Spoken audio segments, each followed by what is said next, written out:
Shalom Bapak Ibu, jemaat yang dikasihi Tuhan Yesus Kristus dimanapun berada.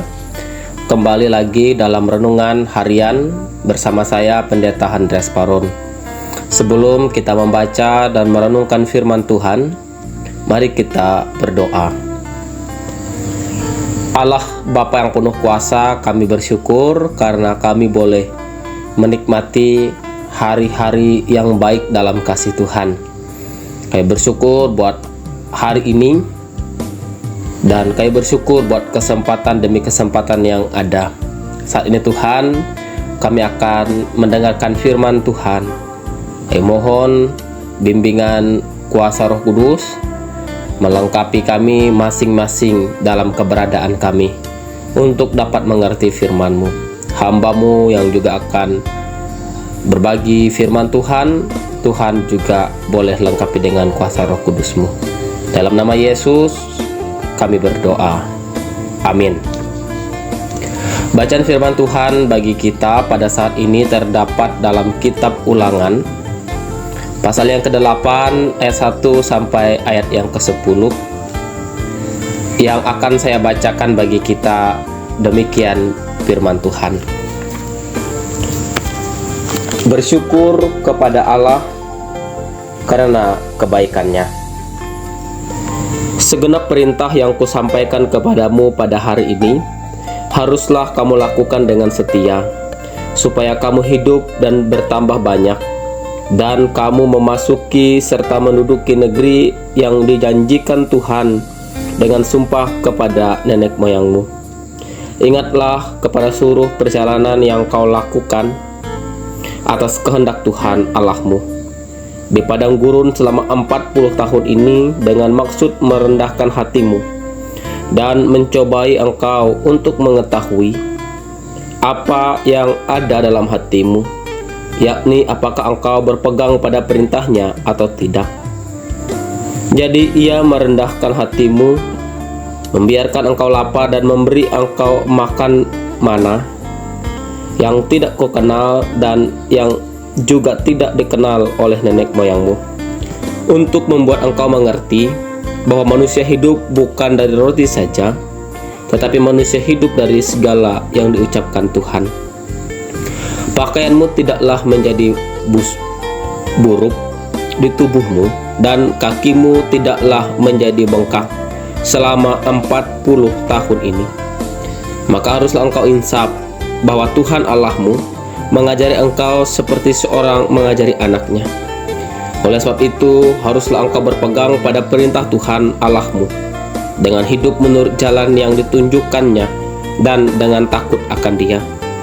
Sebab Tuhan Allahmu membawa engkau masuk ke dalam negeri yang baik, suatu negeri dengan sungai, mata air dan danau, yang keluar dari lembah-lembah dan gunung-gunung, suatu negeri dengan gandum dan jelainya, dengan pohon anggur, pohon ara, dan pohon delimanya, satu negeri dengan pohon zaitun dan madunya, satu negeri di mana engkau akan makan roti dengan tidak usah berhemat, di mana engkau tidak akan kekurangan apapun, satu negeri yang batunya mengandung besi dan dari gunungnya akan kau gali tembaga, dan engkau akan makan dan akan kenyang. Maka engkau akan memuji Tuhan Allahmu karena negeri yang baik yang diberikannya kepadamu.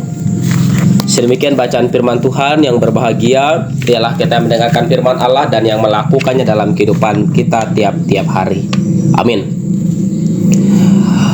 Shalom Bapak Ibu jemaat Tuhan dimanapun berada. Kitab Ulangan ini ditulis Musa sebelum bangsa Israel berhasil masuk ke tanah Kanaan. Hal ini jelas karena Musa oleh Tuhan tidak diizinkan memasuki tanah Kanaan itu.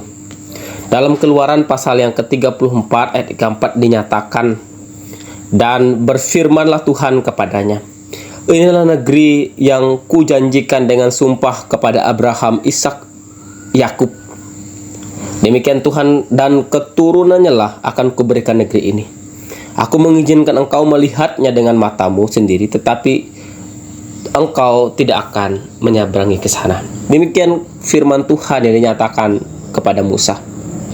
Pada bagian ini, pada pasal yang ke-8 ini, secara khusus Musa mengajarkan bangsa Israel untuk bersyukur atas apa yang telah dilakukan Tuhan selama 40 tahun mengarungi padang pasir dalam perjalanan menuju tanah perjanjian. Allah yang dahulu membawa bangsa Israel memasuki padang gurun sebelum memasuki tanah perjanjian dengan beberapa tujuan. Yang pertama, orang Israel dibawa ke padang gurun untuk merendahkan mereka. Tanpa kerendahan hati, orang tidak dapat menaati firman Tuhan. Mereka dibentuk di padang gurun, tempat tanpa apapun, sehingga mereka bergantung hanya pada Tuhan. Meskipun mereka memiliki harta, kesehatan, kekuatan, namun mereka tidak dapat berbuat apa-apa di padang gurun. Mereka diajar untuk menyadari bahwa di dalam hidup ini yang tidak dapat dilakukan oleh manusia yang memiliki batas. Pengalaman di padang gurun mengajarkan bangsa Israel untuk rendah hati dan berharap hanya kepada Tuhan. Itu yang pertama. Lalu yang kedua, bahwa orang Israel dibawa ke padang gurun untuk dicobai dan diuji hatinya. Pada ayat yang kedua, Tuhan bukan tidak mengetahui hati orang Israel, tetapi cobaan diberikan dimaksudkan untuk menunjukkan kepada orang Israel betapa tegarnya hati mereka. Mereka harus mengenal hati mereka sendiri, apakah mereka benar-benar percaya dan mengasihi Tuhan atau tidak. Setiap cobaan yang tidak dapat dilewati menghasilkan konsekuensinya sendiri. Apakah Allah bertindak kejam dengan mencobai orang Israel? Allah mencobai mereka bukan dengan niat menjatuhkan, melainkan dengan niat memurnikan iman mereka, sehingga mereka dapat masuk ke tanah perjanjian dengan menikmati semua berkat demi berkat yang telah dijanjikan. Jadi yang kedua, bahwa mereka masuk ke padang gurun untuk memurnikan iman, untuk memurnikan hati mereka, untuk memurnikan keyakinannya kepada Tuhan satu-satunya sumber berkat itu. Lalu yang ketiga, orang Israel dibawa ke padang gurun agar mereka mengerti bahwa manusia itu hidup bukan hanya dari roti saja, tetapi dari firman yang diucapkan Allah. Mereka diberi makan mana, makanan yang tidak pernah mereka kenal dan tidak pernah ada di dunia ini. Makanan yang langsung datang dari Allah, mana yang mengajarkan kepada orang Israel bahwa makanan jasmani pasti diberikan Tuhan sebagai bentuk pemeliharanya atas alam semesta yang Ia ciptakan. Namun ada makanan lebih penting daripada makanan jasmani, yaitu makanan rohani. Makanan rohani bisa diperoleh dari firman Allah. Makanan yang hanya hidup dalam makanan duniawi ini. Manusia yang hanya hidup dengan makanan dunia ini, walaupun hidup secara jasmani, tetapi sebenarnya kelaparan secara rohani. Orang yang setia membaca, mendengarkan, melakukan firman Tuhan adalah orang yang sehat, yang benar-benar sehat secara rohani dan mengalami hidup yang berkelimpahan. Jadi 3 poin pada renungan kita pada hari ini. Yang pertama, yaitu bahwa Tuhan ingin kita hidup dalam rendah hati.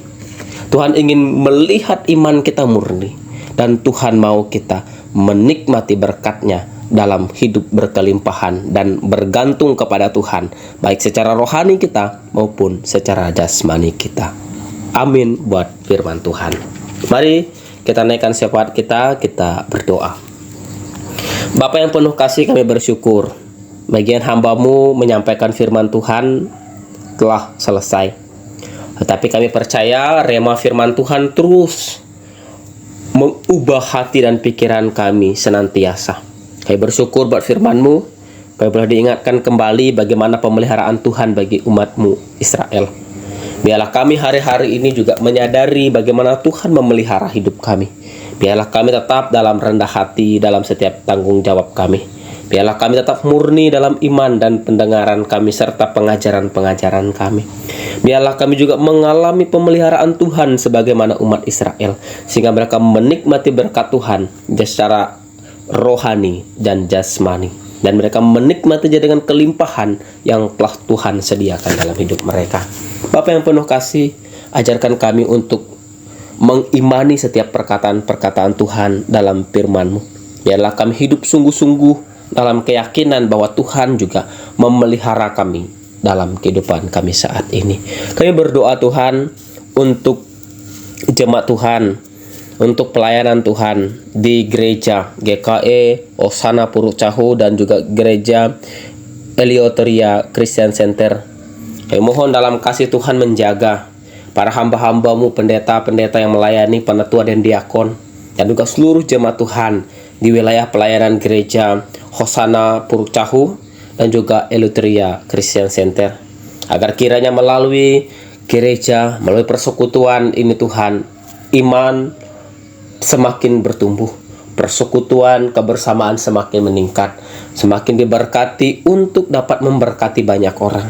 Biarlah setiap pelayanan-pelayanan yang dilakukan dapat membangun kebersamaan, dapat membangun iman, dapat membangun pengharapan, dapat menjalin kesatuan sebagaimana kehendak dan harapan Tuhan bagi seluruh ciptaannya.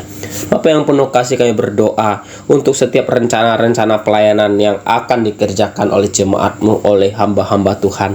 Biarlah mereka mengerjakannya dengan penuh harap, dan Tuhan tentu akan memberkati setiap pelayanan yang baik, setiap pekerjaan yang baik, yang mendatangkan kebaikan bagi banyak orang. Tuhan, kami mohon Engkau boleh menolong hamba-hamba-Mu. Berkati seluruh jemaat Tuhan dalam aktivitas mereka hari ini, pekerjaan demi pekerjaan, tanggung jawab demi tanggung jawab. Pendidikan anak-anak-Mu Tuhan boleh berkati, kesehatan Tuhan boleh jaga dan lindungi, bahkan seluruh kami semua yang saat ini Tuhan.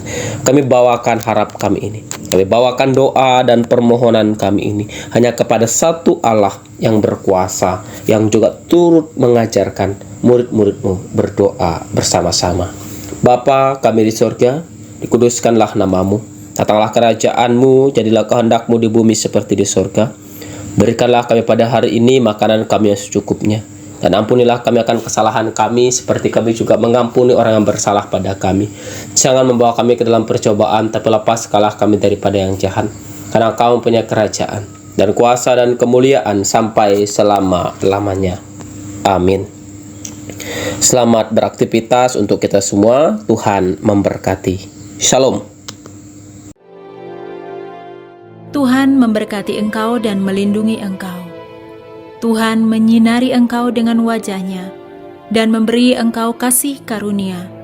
Tuhan menghadapkan wajah-Nya kepadamu dan memberi engkau damai sejahtera. Amin.